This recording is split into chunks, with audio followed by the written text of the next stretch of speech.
ಅದು ಹಲವು ವರ್ಷಗಳಿಂದ ಸೂಕ್ಷ್ಮ ಪ್ರದೇಶ ಅನ್ನೋ ಕಾರಣಕ್ಕೆ ಅಲ್ಲಿ ಆರ್ಎಸ್ಎಸ್ ಸಂಘಟನೆಗಳ ಮೆರವಣಿಗೆಗೆ ಅವಕಾಶವನ್ನು ಕೊಟ್ಟಿರಲಿಲ್ಲ. ಈ ಬಾರಿ ಆರ್ಎಸ್ಎಸ್ ದೀರ್ಘ ಪಥಸಂಚಲನಕ್ಕೂ ಜಿಲ್ಲಾಡಳಿತ ನಿಷೇಧವನ್ನು ಹೇರಿತು. ಬಟ್ ಹೈಕೋರ್ಟ್ ಆದೇಶದ ಹಿನ್ನೆಲೆಯಲ್ಲಿ ಇದೇ ಮೊದಲ ಬಾರಿಗೆ ಕ್ಲಾಕ್ ಟವರ್ನಲ್ಲಿ ಯಶಸ್ವಿಯಾಗಿ ಆರ್ಎಸ್ಎಸ್ನ ಪಥಸಂಚಲನ ನೆರವೇರಿತು. ಡೀಟೇಲ್ಸ್ ಇದೆ, ನೋಡ್ಕೊಂಡು ಬರೋಣ ಬನ್ನಿ. ಆರ್ಎಸ್ಎಸ್ ಶತಮಾನೋತ್ಸವ ಬೃಹತ್ ಪಥ ಸಂಚಲನ, ಬಿಗಿ ಪೊಲೀಸ್ ಬಂದೋಬಸ್ತಿನಲ್ಲಿ ಮೆರವಣಿಗೆ ಸಕ್ಸಸ್.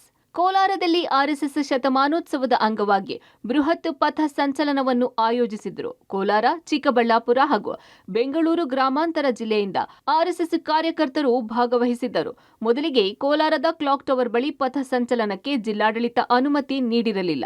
ಇದನ್ನು ಪ್ರಶ್ನಿಸಿ ಶ್ರೀನಿವಾಸ್ ಅನ್ನೂರು ಹೈಕೋರ್ಟ್ ಮೆಟ್ಟಿಲೇರಿದ್ರು. ಬಳಿಕ ಹೈಕೋರ್ಟ್ ಕ್ಲಾಕ್ ಟವರ್ ಬಳಿ ಆರ್ಎಸ್ಎಸ್ ಪಥ ಸಂಚಲನ ನಡೆಸುವುದಕ್ಕೆ ಅನುಮತಿ ನೀಡಿತ್ತು. ಇತ್ತ ಪೊಲೀಸರು ಮುಂಜಾಗ್ರತಾ ಕ್ರಮವಾಗಿ ಬಂದೋಬಸ್ತ್ ಮಾಡಿಕೊಂಡಿದ್ದರು. ಕ್ಲಾಕ್ ಟವರ್ ಬಳಿ ಕೆಲ ಕಾಲ ಪ್ರಕ್ಷುಬ್ಧ ವಾತಾವರಣ ನಿರ್ಮಾಣವಾಗಿತ್ತು.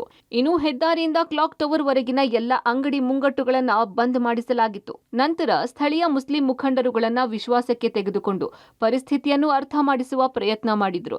ಹೈಕೋರ್ಟ್ ಆದೇಶವನ್ನು ಅವರಿಗೆ ತಿಳಿ ಹೇಳಿದ ನಂತರ ಮುಸ್ಲಿಂ ಮುಖಂಡರುಗಳೇ ಒಪ್ಪಿಗೆ ನೀಡಿ ಪೊಲೀಸರಿಗೆ ಹಾಗೂ ಜಿಲ್ಲಾಡಳಿತಕ್ಕೆ ಸಹಕಾರ ಕೊಟ್ಟರು.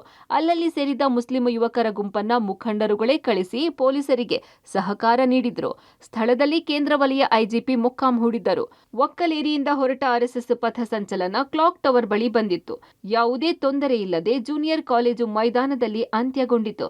ಒಟ್ನಲ್ಲಿ ಕೋಮು ಸೂಕ್ಷ್ಮ ಪ್ರದೇಶ ಅನ್ನೋ ಕಾರಣಕ್ಕೆ ಸಾಕಷ್ಟು ಆತಂಕ ಮೂಡಿಸಿದ್ದ ಆರ್ಎಸ್ಎಸ್ ಪಥ ಸಂಚಲನ ಯಾವುದೇ ತೊಂದರೆ ಇಲ್ಲದೆ ಶಾಂತಿಯುತವಾಗಿ ಯಶಸ್ವಿಯಾಗಿತ್ತು. ಈ ವೇಳೆ ಮುಸ್ಲಿಂ ಮುಖಂಡರು ಹಾಗೂ ಆರ್ಎಸ್ಎಸ್ ಮುಖಂಡರು ಇಬ್ಬರು ಕೂಡ ಸಂತೋಷದಿಂದಲೇ ತೆರಳಿದ್ರು. Ravi, public TV, Kolar.